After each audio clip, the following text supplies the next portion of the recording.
So we are Team Hidden Figures, and our game is Silent Funds, a top-down mystery where players uncover secrets and fight corruption. Hi, I'm Afifa. I'm Samantha. I'm Norin. I'm Nia. I'm Ahmed. Unfortunately, Tanuka couldn't be here with us today. Today we'll cover our SDG, game purpose and moral, story and gameplay, NPCs, code and design, marketing and business plan, target audience, growth, and a demo.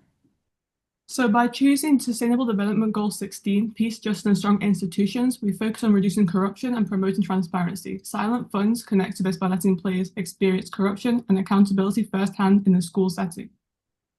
Silent Funds isn't just a mystery game, it's about ethics, accountability, and civics responsibility. Players act as a student journalist uncovering missing charity funds.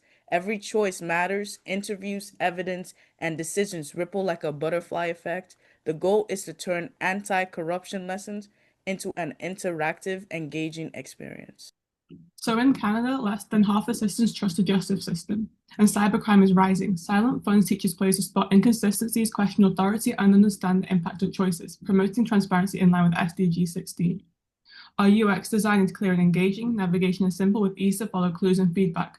Visuals and NPCs guide players naturally so they know what to investigate and how choices affect outcomes. The goal is to keep players challenged and immersed while learning real lessons. The game is set in Unity Well High during a charity event. The player notices donation total don't match online and start investigating. They face dismissive comments, uncover clues, and work with Janitor John to gather evidence against Miss Larkin, who's stealing funds. Choices impact the ending, justice or failure, while addressing social issues like injustice and racism.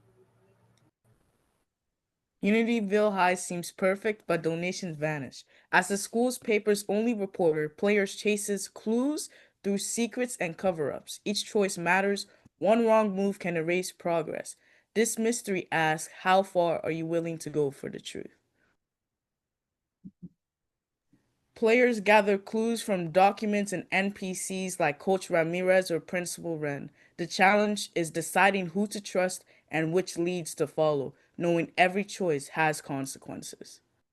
So now I'm going to show you a quick little demo of the game itself. There's a few bugs where not all features have been displayed. We're in progress to fix them, and this is just the basic designs. We're developing more on that so that the NPCs are seen as here, they're just rectangle, placeholder rectangles, and also have their skins imported and added in. So we start off at a specific spawn point, and to navigate, we use the arrow keys and the WASD keys. We move towards highlighted objects and interact with objects by pressing the letter E. We make our dialogue choices by selecting the letter corresponding to the choices. So by moving through different doors and we access different scenarios and get closer to solving the mystery itself. And we can again, just look at different objects and we can make dialogue choices. There'll be more dialogue choices as we progress with coding. So now I'm going to explain the code, sorry. Now I'm going to explain the code behind it. We have written our game purely in Python as it's our first time diving into this language. We faced a lot of challenges and due to the time constraint as well. But it was really fun to work with and we've learned a lot. So starting off here, in this function, draw text wrapped, is basically splitting all the long text into wrapped lines, which is part of the front end UI, so the player isn't overwhelmed and it just improves readability.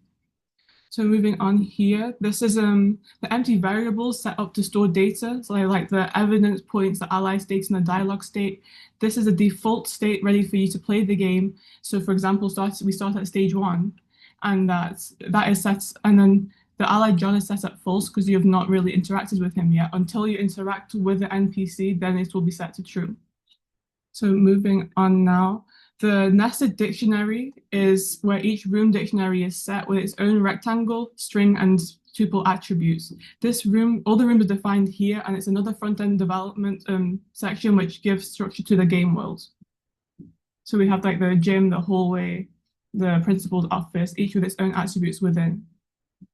Moving on, the dialogue system, we have where it controls choices, the options, and branching narrative. The visited flag section here is a type of data storage we created, which checks if the scenes have already been visited or not, and if not, it stores it in the visited flags to save as progress. So if we see here, Yet again, we have used the data storage type throughout as it implements storage of progress. So the game remembers the scenes if you've already visited them, so it doesn't repeat the same elements over and over again. So here, the global story stage here is state persistence across rooms. So returning to a room doesn't reset the progress. So this ensures, again, the story just moves over naturally. So if we're in stage 2 and we've already seen all 3 NPCs, we move on to stage 3. And that is basically just repeated throughout each story stage.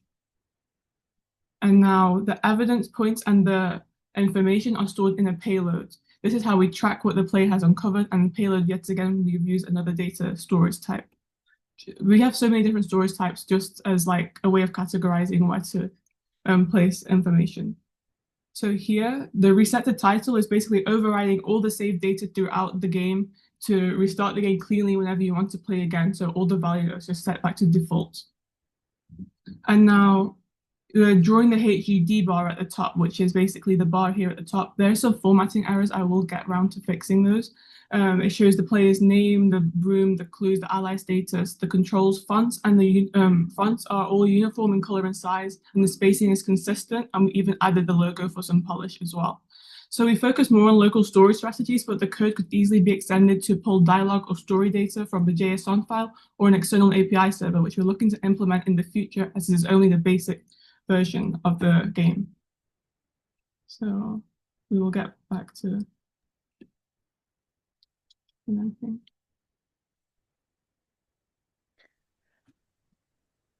Players choose how to investigate, what evidence to collect, and how to confront suspect. A point system from 0 to 9 determines endings, failure, partial justice, or full justice. Choices shape the story. NPCs test players into making the right decision. Coach Ramirez gives hints. John the janitor notices things. Principal Wren guards secrets. Miss Larkin controls the missing funds. Every choice can change the outcome. So we have a retro pixel style with a dark moody atmosphere. The color blue suggests trust, purples and grays create suspense, highlighting guide attention. This MVP includes basic gameplay and multiple endings. Future updates will add detail, lighting, and mini games. Silent Funds is free to play with optional extras. We'll promote on TikTok, Instagram, YouTube, and through streamers. Future growth includes new storylines, seasonal events, minigames, and UX improvements. Our budget is 15,000 to 2,000 for art, sound, and marketing. Funding through sponsor ads, in-app purchase like cosmetic and bonus feature.